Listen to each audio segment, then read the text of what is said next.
Hi, everyone. I'm CHandi. I'm the Donor Relations Manager here at Groundswell, and I recently joined the great team here. And I know we're in some interesting times, not being able to meet people in face to face, but hopefully someday I can meet you all in person. And just a reminder, the webinar is being recorded. And if you have any questions or comments, feel free to put them in the chat, and I'll be monitoring the chat, and we'll have Steve answer your questions at the end of, towards the end of the webinar. And Steve is sharing his screen, so if you'd like to view him in the presentation, please, please use it in gallery mode.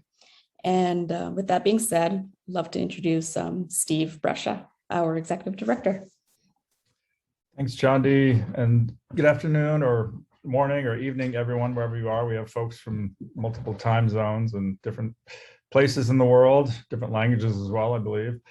It's great. We really appreciate you joining us today. I think we have about 70 people signed up, and others who weren't able to join, but we'll share the recording with them afterwards. So really appreciate the opportunity to be with you for an hour or so and share some of what's going on with Groundswell International. I think a friend of ours, Chevy, who is somebody who's going to be joining this call as well, reminded us that today's International Human Rights Day as well. So I just wanted to make that mention. And when I was Googling that and clicking on the UN website, I came across this brief quote from Eleanor Roosevelt on that International Human Rights Day website. So I just wanted to share that from Eleanor Roosevelt. She said, "Where, after all, do universal human rights begin? In small places, close to home, so close and so small that they cannot be seen on any maps of the world. Unless these rights have meaning there, they have little meaning anywhere. Without concerted citizen action to uphold them close to home, we shall look in vain for progress in the larger world." So while Groundswell is not primarily a human rights organization, we do bring a rights focus to this work. We do realize that an important part of our work is making rights something more than theory, but reality for people in the communities where we work. So as we talk about our mission and the work we do, wanted to walk you through how we try to do that. And you see here on the screen that our mission is strengthening communities to build healthy farming and food systems from the ground up. And it's something we take very seriously, and we're constantly reflecting and learning about how to do that most effectively. So in terms of describing that, I wanted to run through for you how we try to live out that mission and do that work. And also, we use or engage some young voices from Burkina Faso and West Africa and Honduras and Central America in particular to share with us, their perspectives on this work. What does it look like locally? So we have a new initiative we're excited about called the Youth Storytellers Project, which is where we've been able to provide some small amount of funding and training and support to identify young people in the communities where we work to capture and share with other communities, other decision makers locally and globally, stories of success. So you're getting a bit of we just have some even draft videos that we're going to share with you. You're getting a bit of a preview on that. So we're excited to include those voices in helping to tell our story. And then we'll try to leave some time for questions and answers at the end. So what challenges and problems are we trying to address? And this is a graph, which is perhaps a little complex, but it comes from this report done in 2009 you can see listed at the bottom of the screen. And this was a study done over several years, sponsored by a lot of these large agencies, the World Bank, United Nations, Food and Agriculture Organization, World Health Organization, et cetera. Took a holistic look at what kind of farming and food systems do we need for the future of people on the planet. And their conclusions were, and this included engagements in most countries around the world and experts and pulling together these ideas. Their conclusions were that our current food and agricultural system is broken, and we need to transition to ones that are more sustainable and better for people on the planet. So you can see by this graph, key takeaways here are that we are on a pathway and we need to transition. We are currently have a highly productive but unsustainable food and agricultural system. And we need to all be on a pathway to transition to agroecological systems, meaning people working with nature instead of against it, and towards systems that are still highly productive, but more sustainable. And among the problems with our current system, it's not just unsustainable, but it's degrading environmental resources and contributing to climate change and not addressing adequately hunger and poverty, and in many cases leading to undermining societal well-being and driving immigration and other issues like that. Another key takeaway here is that wherever farmers are on this pathway, they need to start where they are and experiment and innovate their way towards success. So that Groundswell tends to work with farmers at the bottom of this pathway. These are the peasant and family farmers and the indigenous communities and farmers, and support them to build this transition. But those people represent a very important group in the world. There's about 500 million smallholder family farms in the world. That's about 2.5 billion people involved in smallholder food production and farming. And that is close to a third of the world's population of 7.9 billion people. So how do we mobilize that force and the solutions that already exist and the work that's being done to really spread these solutions? So these are the key challenges that we're trying to address. I mentioned climate change, obviously a huge challenge that we're all facing, and agriculture and land use is one of the major contributors to climate change, and because of that, it can also be one of the major solutions. So there's a couple of sources here.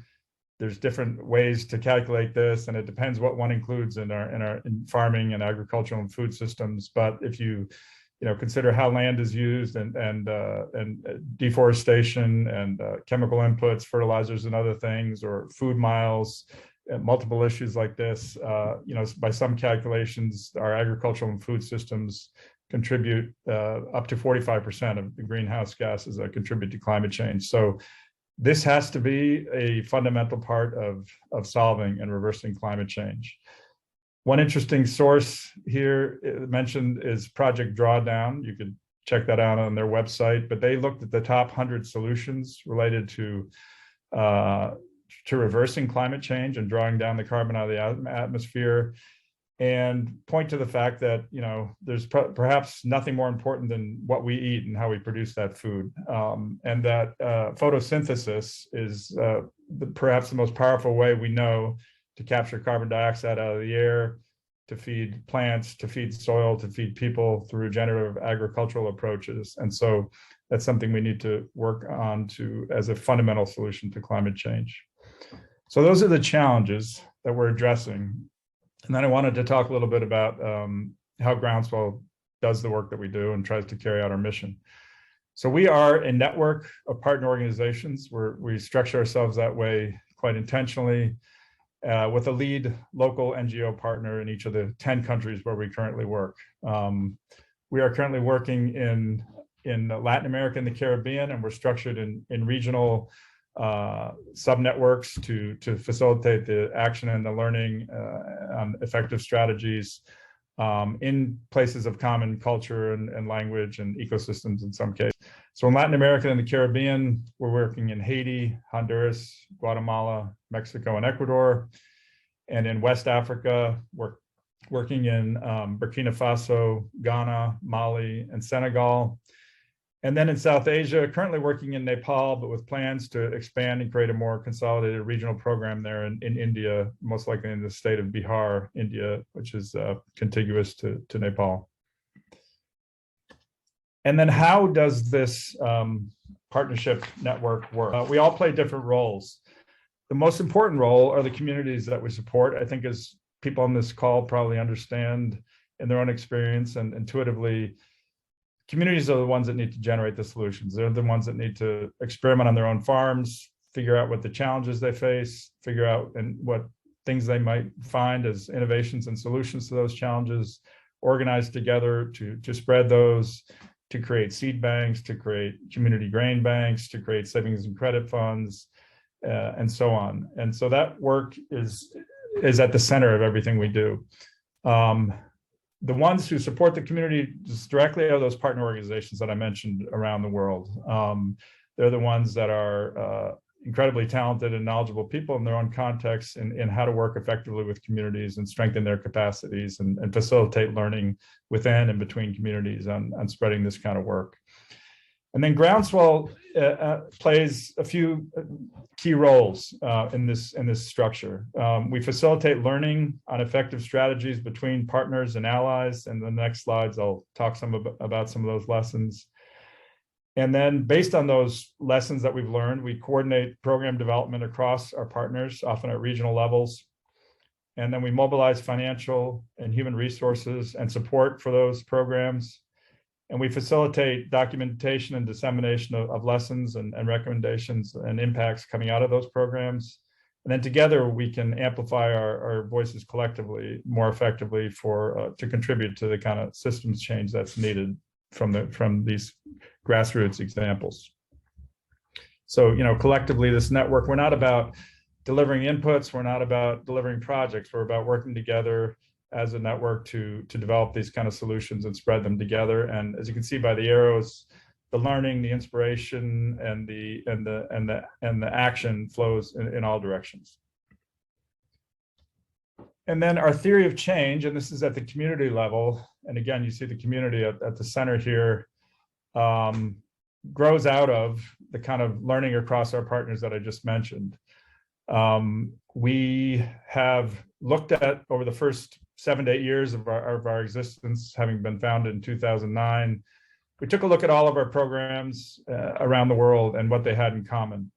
And we identified 5 key elements, or strategic objectives, as we call them, in terms of common to these programs around the world. And we use that as a way to create a very broad framework for designing and developing our programs and learning between each other and other organizations about the ways of doing this work effectively.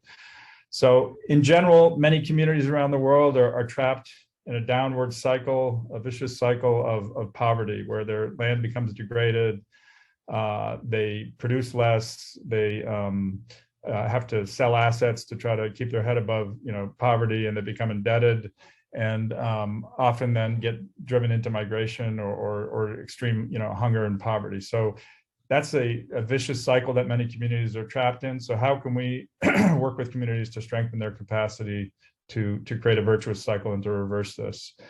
So there's 5 key elements to this, as I mentioned, and I'll go through those a bit more in the next slides. But the first is farmer to farmer agroecology. So how can we work with farmers in their own communities, on their own farms, to test and innovate what works using ecological strategies, and to spread those farmer to farmer, so creating that dynamic. Second is women's empowerment. Women, as many of you know, do the majority of farming labor in the world, and as well as being responsible for reproduction and maintaining the health and well-being of their families, and playing community leadership roles. So they are vital, and this kind of scaling of these solutions at all levels, from family and household and farm levels to global levels, these kind of solutions can't happen without the leadership of women. And in spite of that, they're often marginalized and not given full voice and opportunity. And so we work to ensure that in the programs that we have. And then better nutrition. Obviously, if farming and food systems are improving, people need to be better. One result of that needs to be better nutrition. But often you see in some initiatives where income or production may go up, but you still may find malnourished women and children. And so how can we really explicitly work with families and communities to build into the design of their farms, of their learning processes, of their diets and their household consumption, of their engagement with markets, better nutrition, and so that this result is achieved as well. And then local markets, we need to often, smallholder farmers like this are at the mercy of middlemen and different market dynamics. How can we help them to better position themselves, better organize themselves in the context of local markets in particular, to improve their lives, keep more wealth and resources in their communities, and feed local populations with the healthy produce that they're producing. And then supportive policies. I'll talk more about some examples of that, particularly at a local level later on. But in general, solutions can't work if they're undermined by policies, and they need supportive policies to be able to thrive and scale. So after those slides, I wanted to now take us to Burkina Faso in West Africa and give some concrete examples of what this looks like in practice.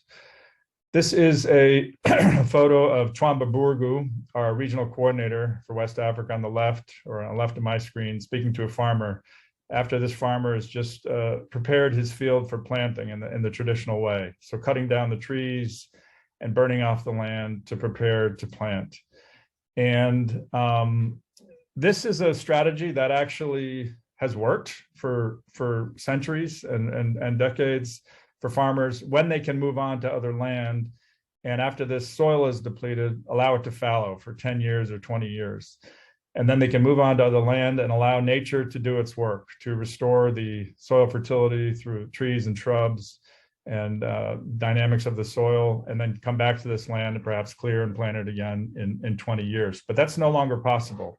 There's too much population pressure of people and animals on the land. And so this is leading to a cycle that's creating a soil fertility collapse, not enough organic matter to feed the soil, to feed animals, to feed people, and creating a dangerous situation in the Sahel in West Africa, which is causing profound hunger and crisis and poverty in that region. But at the same time, you see this image of crisis, you see, I think, opportunities for solutions as well. What farmers have discovered over the years in looking at fields like this, and along with NGO support, is that there's a living forest of stumps and roots that remains and keeps coming back every year, which is why the farmers need to cut it down. But how can they rethink what a farm is? Instead of cleaning off this land, how can they integrate these trees, allow them to regenerate, take advantage of the benefits they provide, and integrate them into their farming system? So rethink what a farm is through their own discovery-based process and gradual transition, and allow the trees to come back that their leaf litter produces organic matter for the soils. Some of them fix nitrogen to improve the soils. Some draw water up underneath and feed different crops and produce fodder for animals and fuel wood, et cetera. So how can they shift through this kind of agroecological learning process, their understanding of effective farming, and move from crisis to the regeneration and well-being for their communities and their landscapes and their families. When I look at a photo like this, and we could be looking at similar photos from Haiti or Central America or different contexts around the world, it strikes me also that it's sort of representative of the global situation that we're in, obviously depleting and destroying our natural resources and our earth, and driving climate change, and also the solutions that exist. If we can work together as communities, with nature, with the earth, instead of against it, there really are solutions that can be spread. So, excuse me. How do we do that? Agroecology, as I mentioned, means farmers working and innovating, experimenting with nature instead of against it. So, for example, in this previous photo, the result of that kind of practice over the years creates almost cement-like soil, like hard pan soil. And so when the rains come, heavy rains come, it often just rushes off of the soil. In some cases, creates huge gullies and washes, even on flat land, like you see in both of these photos. You'll see huge sections of land just washed away from the power of the water. So farmers test different practices that they learned and that they learn from each other and that we experiment with together. One is called half moons, which is the image that you see at the top. So on the contour of the land, creating these half mounds of earth in the half moon shape so that it captures the water when the heavy rains come, placing their compost and their seeds in these half moon shapes. And so when the water comes, it holds 4 to 5 times more than would run off otherwise. And then eventually you're creating better soil quality, which can hold that water in the soil as well for a longer time. You see also on the smaller, I don't know if you can see my arrow, but some smaller rows of holes here. Those are called xy holes. It's the same logic, small catchment pits for water where the seeds are planted and the compost is placed and catch water in the same way. Farmers innovate and test what works best for them in terms of their labor, in terms of their land, in terms of their preferences, et cetera, and decide how to test these things and spread them. And you see an example of the capture of the water here at the bottom. So those are some things you can do immediately as you're facing the crisis of food security and hunger to get most immediate results. And farmers need to take initial steps and then continue to innovate and learn as they do. These are more well-developed farmer-managed natural regeneration of trees farming systems, FMNR.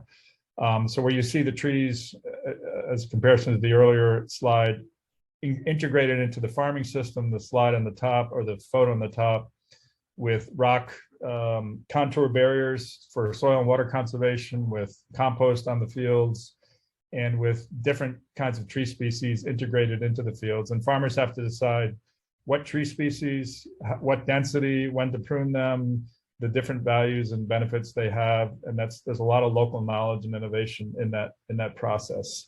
But it works to allow farmers to improve their farming systems and reverse this cycle of soil fertility collapse. The photo on the bottom is another. Both of these photos are after harvest. You don't see the crops in the field under the trees, but in the photo at the bottom, you can see an image where often if the land is cleared out, as you can imagine, women who have to gather fodder for their animals or fuel wood for their cooking in their homes have to walk hours to gather that wood and increasing distances. But once you regenerate the farming systems in this way, you're producing fodder as well as food and for animals and fuel wood for fuel and other purposes on the farms. In this case, you have the man bringing the fodder from the farm to the household. And so it also has a positive impact on the gender dynamics as well and the relationship between men and women. So these agroecological principles are principles, and they're adapted and applied through this farmer-centered kind of learning approach in different ways. I just want to show a couple of other examples. In Mexico, there's a system called Maíz Cajete of our partner organization, CEDICOM, which works with Mixtecan farmers in the Oaxaca region of Mexico. And this is a seed variety, a traditional seed variety that these people have developed over the centuries. It is a time of planting early in the year. It is a depth of planting and a particular tool that they plant with. So planting deep and a way of preparing the planting in the soil. And in doing so, when the rains are increasingly unpredictable, they're finding great resilience and great production, even in the face of this unpredictability and climate change. So the field of this farmer at the top, in comparison to the field next to them, when the first rains come and then there's a large gap and drought and then rains come back, highly productive field in comparison to the fields nearby, which were a half or a third as productive. And the bottom is an image of what some farmers in Haiti refer to as chouk farming or root farming. And that is basically developing a diverse farm system so that they can go out to their farm and harvest food and have food security 365 days a year.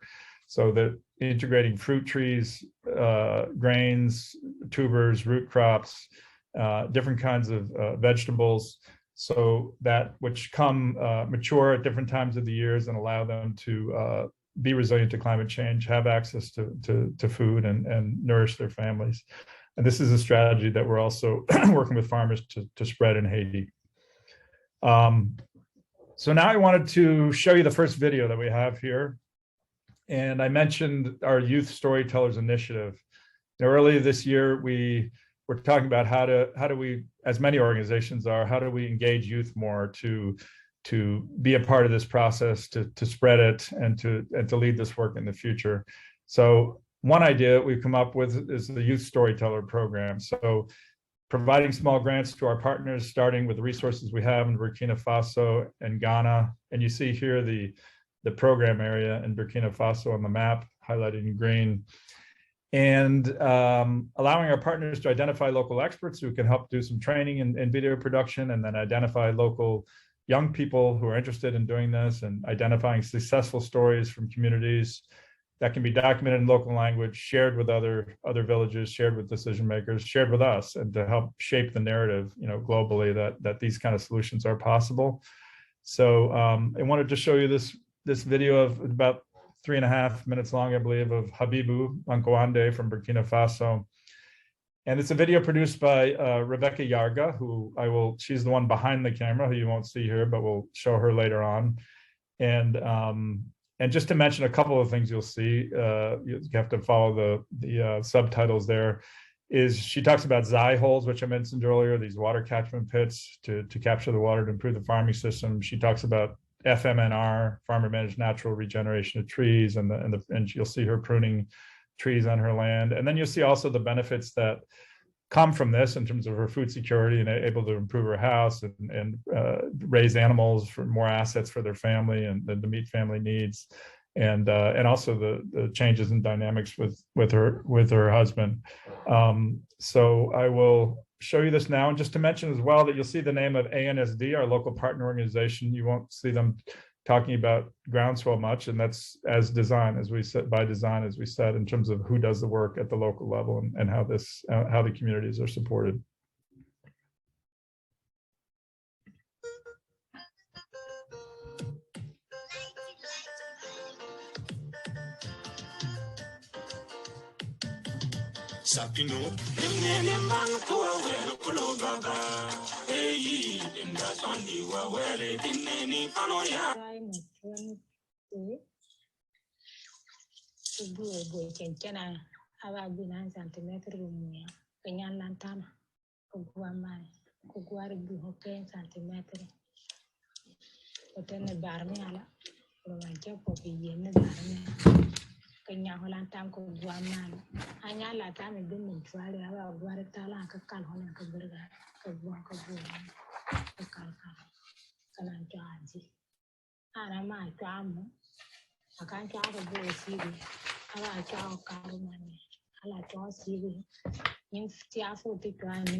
So yeah, as I mentioned, that's a near final draft, but it's exciting to see. We have about 10 videos like this from Burkina Faso and a similar number from Honduras, and are working to get those from every country where we work around the world in the next year or so.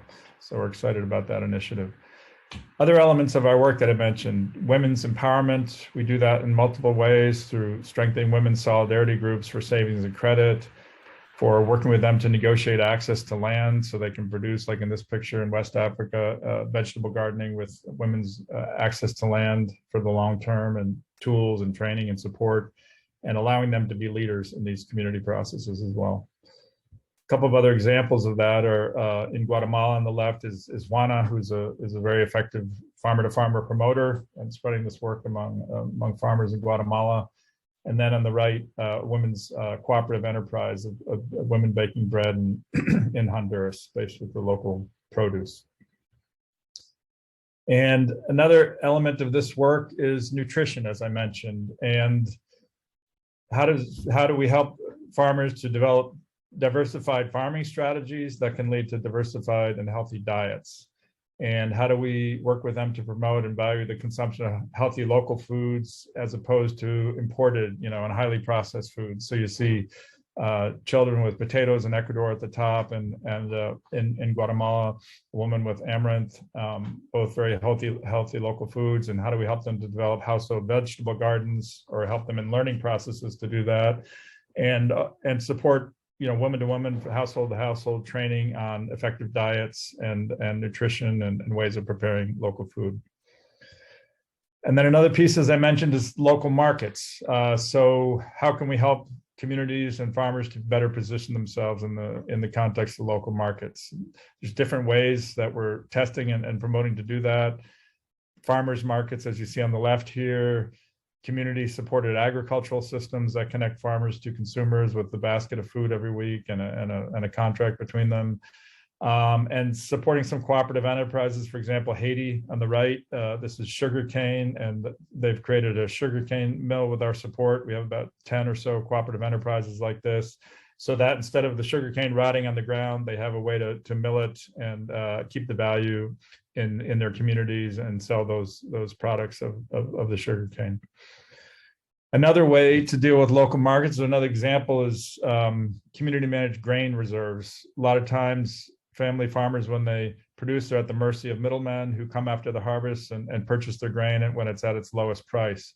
If we can help them to set up a community managed grain reserves like the building on the left, they can store their grain. And this warrantage system in Africa, they connect it actually to credit. So they leave their grain as collateral, and they're able to get credit from the system and use that money, which they need for healthcare, education for the children, housing, et cetera, whatever needs they may have. And then when the price is higher, as a community, they're able to resell it later in the year and maintain the wealth in their community, and instead of the middlemen doing so, and grow their savings and credit system as well. And then I wanted to show another video related to this issue of local markets and young people, and how they're working to try to connect agricultural production in different ways to local enterprises and local markets. And this grows out of our work with our partner organization, Vecinos Honduras. In Honduras, working here, we're working with them and other partners to try to scale these kind of a holistic approach in the dry corridor, just as in the Central America, just as we're doing in the Sahel region in West Africa. So here is the story of Melissa Lopez, told by or developed by two young men in Honduras. And just to mention a couple things here, she's going to mention some of the youth enterprises that have been developed around beekeeping, around suits for bee protection, fruits for or processing, fruits for local drinks and ice cream, and a tree nursery for fruit trees and other high value trees that farmers can integrate into their farms. So let's hear from Melissa's story in her community.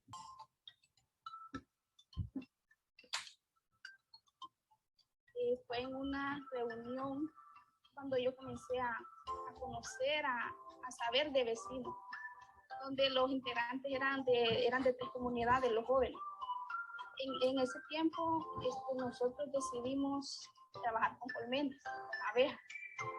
Queríamos saber qué era porque nos llamó la atención producir miel, entonces quisimos empezar a trabajar con abejas y vecino nos apoyó y nos dio el capital semilla, que eran las 3 colmenas. Después de eso, de que nos dieron las colmenas, nosotros seguimos trabajando, no paramos.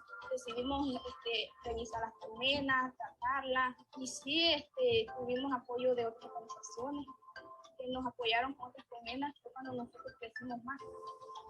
En la actualidad, nosotros contamos ya con un centro de acopio propio.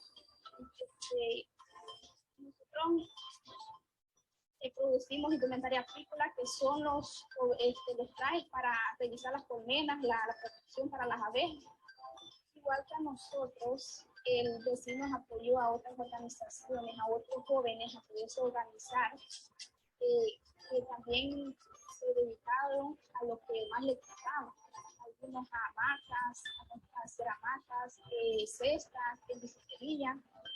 Gracias a vecinos Honduras pueden organizarse y dedicarse a algo que les gusta para así no pensar en drogas, en el alcohol, o tampoco pensar en emigrar a otro país, sabiendo que aquí pueden tener una oportunidad.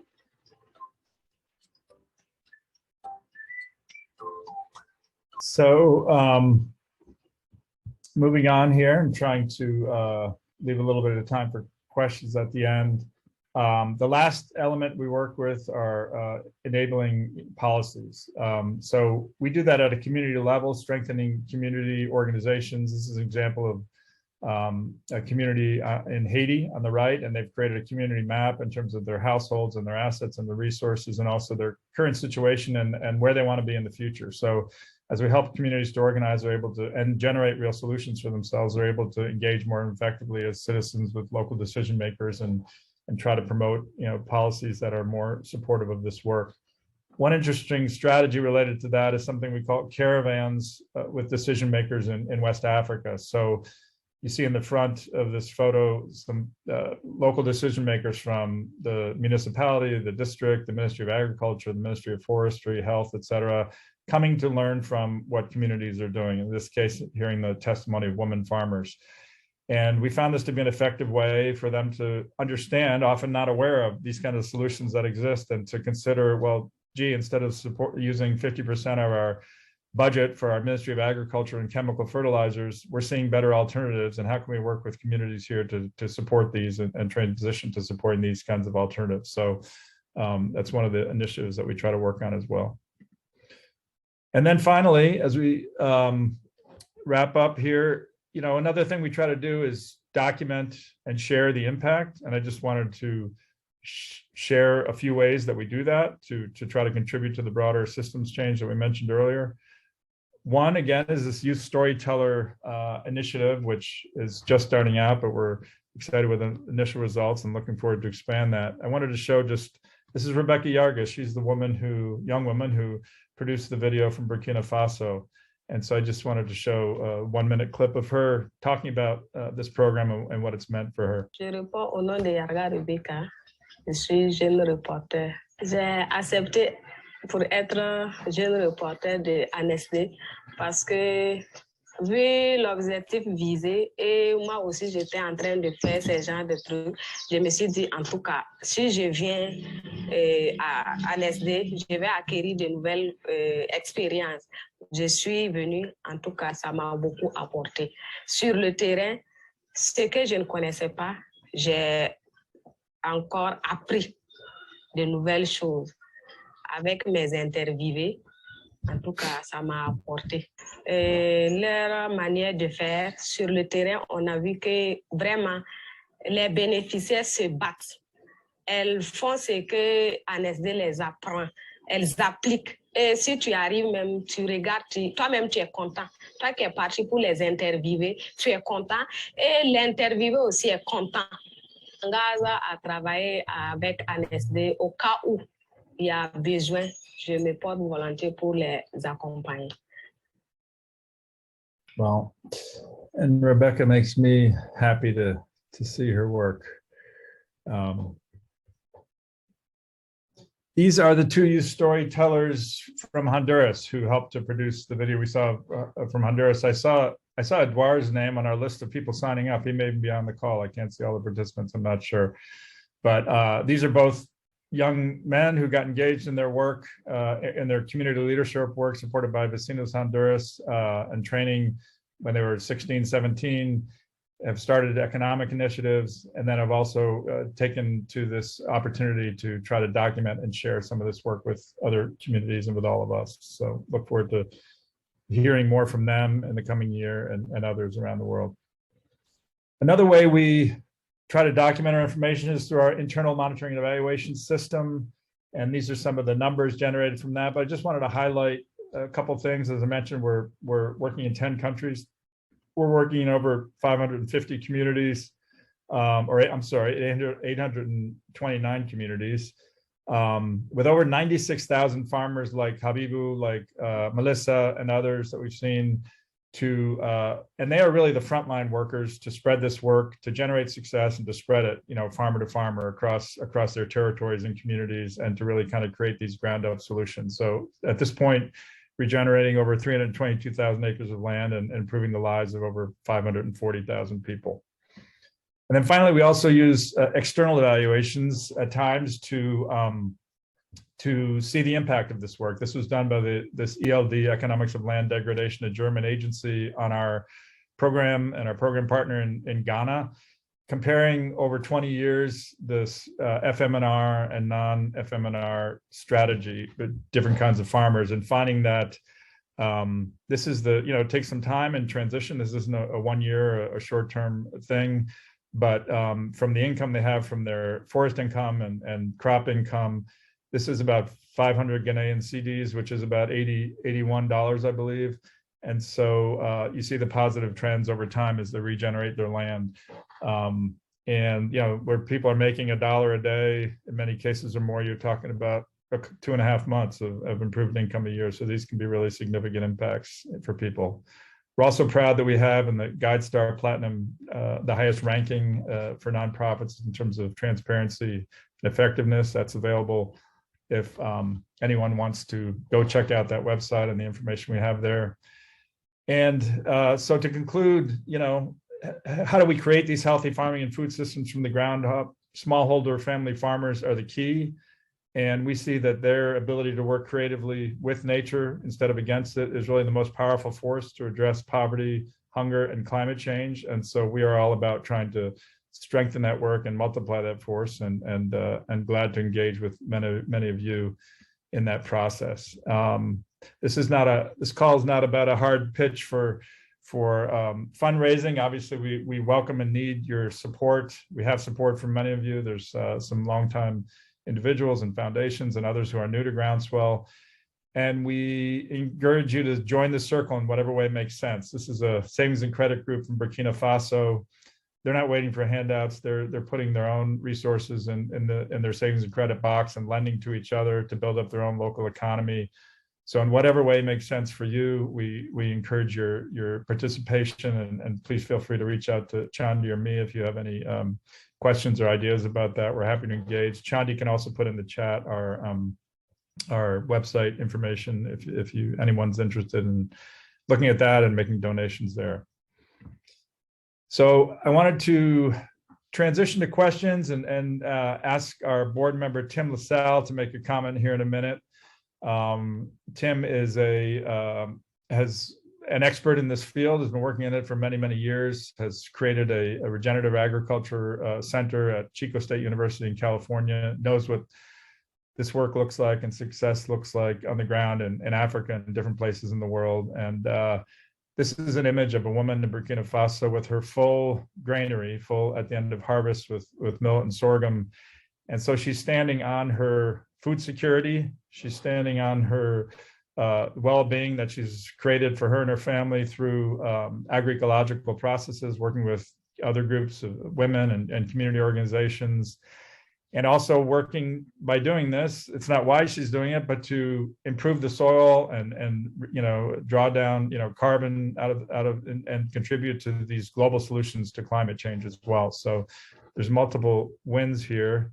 And with that, I would like to stop sharing my screen and see if Tim would like to make a quick comment and then open it up to any other comments or questions people may have.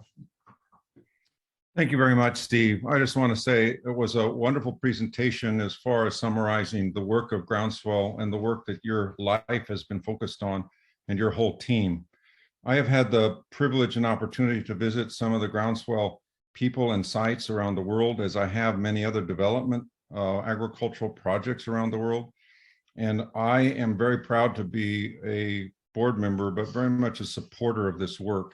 It is some of the most, I don't like the word sustainable anymore. It is some of the most regenerative work that we can see in the world. We've passed the chance for sustainability, as Steve has talked about, and we have to rebuild soils. And that is such a challenge in so many of the places that Steve illustrated today in the presentation. And only one way to do that is through a biological, agroecological focus of bringing and building that organic matter back. So to me, it's a privilege to serve on the board. I think it's a great opportunity for those of us that are blessed with so many resources to actually see where we can contribute and help others in the world, help us all with climate change, help restore the soils and the health of the water cycle, as well as reduce the impact of hunger and food insecurity. Steve, thank you for the opportunity to say a few words. Yeah, thanks, Tim. And then CHandi, I'm going to ask you to help me out if there's certain key questions that are arising here, which I'm not seeing and that we might want to address. Yeah, I don't see any questions at the moment. Oh, actually, no, Chevy. Hi, Chevy. Can you say a little bit more about the land that the farmers work on? What is the status of their land tenure? How secure is their access to land? That varies by country, and it kind of really depends. And as I mentioned, women, like for West Africa, those examples, there may be traditional access to the land, but women often don't have much ownership or access to the land. So we work to strengthen women's groups to negotiate with land chiefs or landholders to have access to that land long-term for 10 years or more, and develop protocols and different strategies that are culturally appropriate to do that. And by doing that, of course, that's really key to the issue of people investing in their land and improving it over time. So that issue of land tenure is key. In a place like Haiti, it's an incredibly complicated dynamic, and there's different strategies there. But we do the best we can to work on those issues in each local context, and farmers have long-term access to the land and can improve it over the long term. But that's a key factor, certainly. That was a great question. Thanks, Chevy. I know we have about 8 minutes left. Okay, Rick and Roberta, can you say a bit more about the relationship between Groundswell and the local partners? Sure. As I tried to show, Groundswell was founded by a core group of these partners and leaders 12 years ago. We structure ourselves as a network together, and with a lot of the design elements that we've talked about today.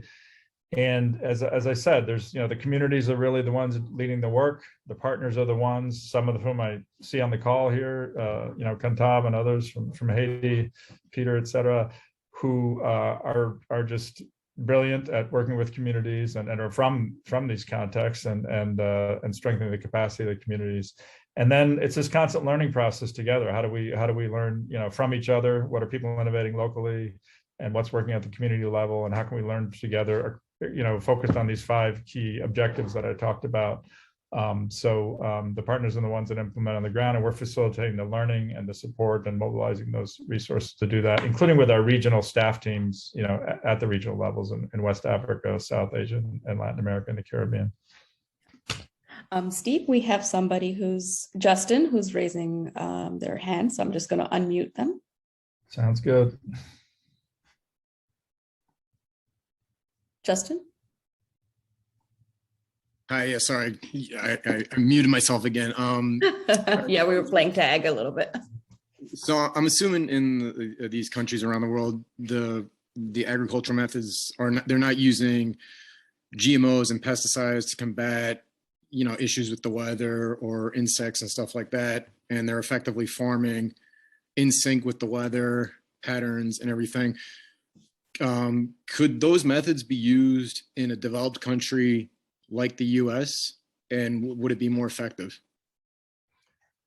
I think, yeah, and if you recall my first slide, and again, I'm less expert on the systems in the U.S., and people like Tim who spoke earlier and others, work on those issues obviously, but you absolutely see those kinds of transitions happening in the U.S. and Europe as well, and I like the concept that farmers are our grounding. They do what works for them, and they need to be the ones that are testing and seeing what works and spreading it to others. And that's what convinces other farmers. So this isn't just coming in with theory.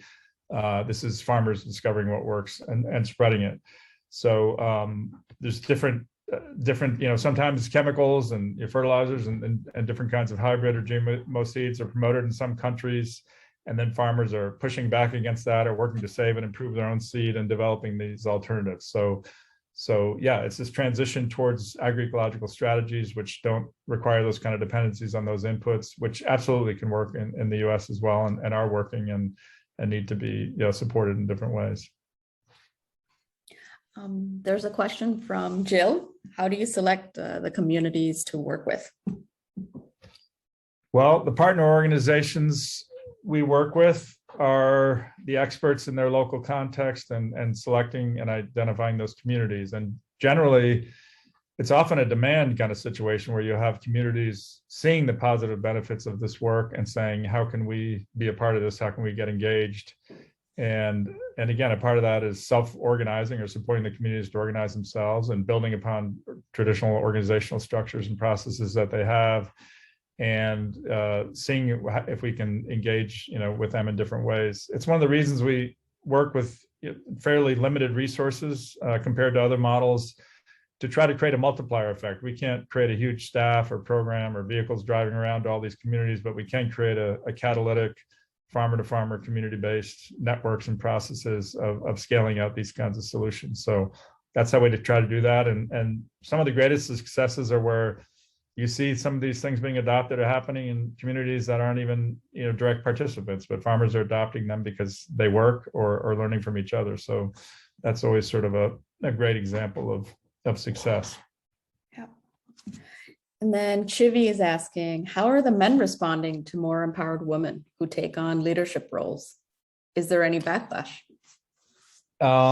Again, very context specific, community specific, country specific, but we see a lot of positives. I recall, women, I think, what is part of the power here is that women are very rooted to their families, their household, their place, their ecosystems. Men may be migrating part of the year, all of the year, and women are, just essential in that way. And then we've seen different examples. I recall a woman, I think it was in Burkina Faso, talking about telling her husband, look, we got to, I'm learning how to regenerate this land so we can stay on this land. You can't keep cutting down more land and going to new, cutting down more land and moving to different land and degrading this land. So often women are a key entry point for teaching their husbands as well, who may be more focused in some cases on growing crops for the market and selling those at the market. So yeah, it's a case-by-case basis, but I think part of it too is seeing that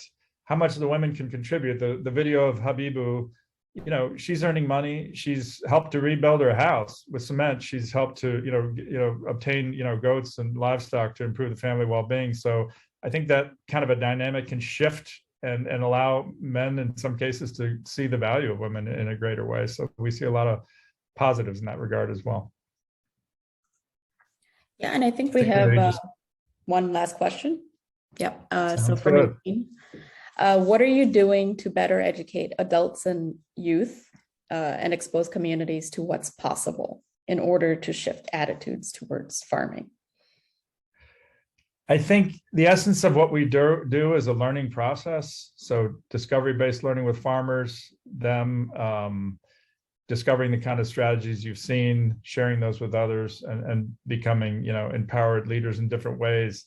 a challenge for us and for all of us in the world and other organizations is, how do you engage youth? A lot of times youth don't see farming as interesting or sexy or something they want to be involved in. So that's part of the idea of this Youth Storyteller Project. And we're just starting and learning about how we can leverage these initial 6 months or so of experience and do this all over the world.